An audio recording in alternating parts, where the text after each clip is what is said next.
Hello everyone, this is Zach with MTG Poke Hero. We're continuing our Ixalan spoiler series.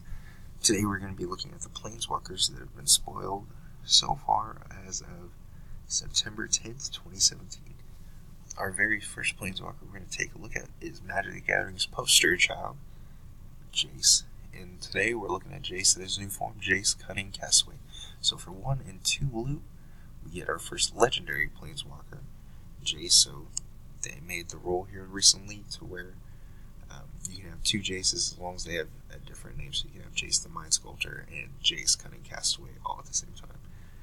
It says +1 is whenever 1 or more creatures you control deals combat damage to a player this turn, draw a card, then discard a card. His -2 is create a 2/2 blue illusion creature token with whenever this creature becomes the target of a spell, sacrifice it. His -5 is create two tokens that are copies of Jace Cunning Castaway, except they're not legendary. Okay, so there was a lot of people that are really excited about this card. Usually with Planeswalkers you have to ask a couple of questions. Does it provide card advantage? How well does it protect itself? And is its ultimate worth it? So, obviously he does have some card advantage, but it does require that you have creatures deal combat damage. So it's really kind of hard to where, like, if he's the only creature or the only Planeswalker out, you have no creatures, his +1 isn't really going to do nothing for you.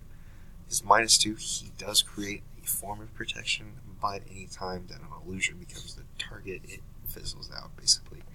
And his -5, and granted it is kind of cool, he does create 2 other copies, so technically you have 3 Jaces out. I know a lot of people are really excited and wanted to do this with like Anointed Procession, so that way you can have 5 Jaces out instead of just the 3. All in all, though, I'm okay with this card. I've heard people want to put it in Pirates decks because they're going to be a little bit more aggressive and it could work better with Jace. All in all, though, I'm just okay. Definitely, we'll probably see some EDH play. Standard, we still are in the very midst of trying to figure out what this is going to look like for the standard season. But all in all, I think it's an okay card.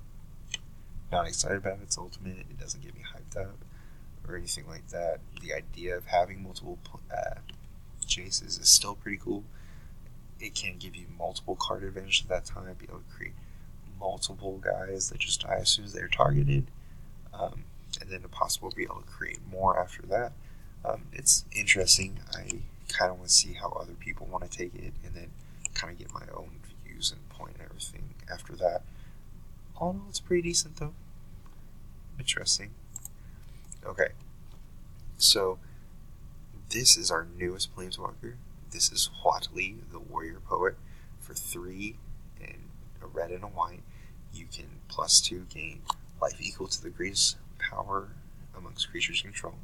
0, you get to create a 3/3 dinosaur creature token with trample, -X. Huatli Warrior Poet deals X damage divided as you choose among any number of target creatures. Dealt damage this way cannot block this turn. So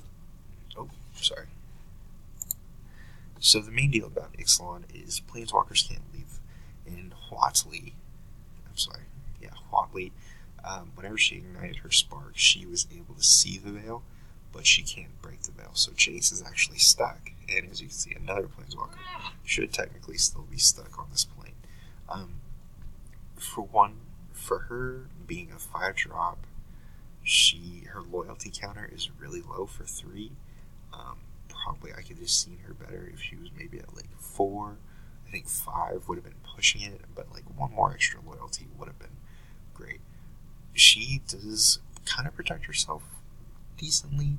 She does make another 3/3 dinosaur, and that's kind of where she was like aimed at. Obviously you see she's petting her pet dinosaur right there, or her steed. She protects herself really well. She's able to give herself a 3/3 body that can kind of help block. Her card advantage is basically just being able to give you life, which, I mean, as I mentioned, kind of like the issue with Jace, if there's not a creature on the board, it really doesn't matter. So you immediately have to go into her 0. Her X ability is pretty decent to where creatures can't block. I mean, if you get a pretty big Huatli, I mean, it can change the tide and how combat and everything like that goes. But all in all, she's okay. I really wish we would solve something better from her. I was super excited because we get a Planeswalker that can ride a dinosaur. But all in all, she's just okay. I mean, creating 3/3s as much as you want. You can probably put this with Anointed Procession, though. Make 2 dinosaur 3/3s. But all in all, it's okay. Maybe we'll be able to figure it out. But I think she's going to be one of those Planeswalkers that just kind of sits in the back and doesn't do anything for basically her whole entire life in Standard. Unfortunately, and that's pretty sad. Our final Planeswalker is Vraska, the Relic Seeker. So for 4, a green and a black, we get Vraska. So we've kind of already known she was in Ixalan. So her +2, she gets to create a 2/2 pirate creature token with Menace. Her -3 is destroy target artifact, creature, or enchantment with a colorless, and then create a treasure token. And then her -10 is target player's life total becomes 1, and she has a loyalty counter of 6. Oh my gosh, this card. So let's kind of go over it. So we said earlier, we want, for a good Planeswalker, it's got to have card advantage, it's got to be able to protect itself, and it's got to have a pretty decent ultimate. So our card advantage is really that Vraska can take out threats and create dudes, but then again, that all goes into progression.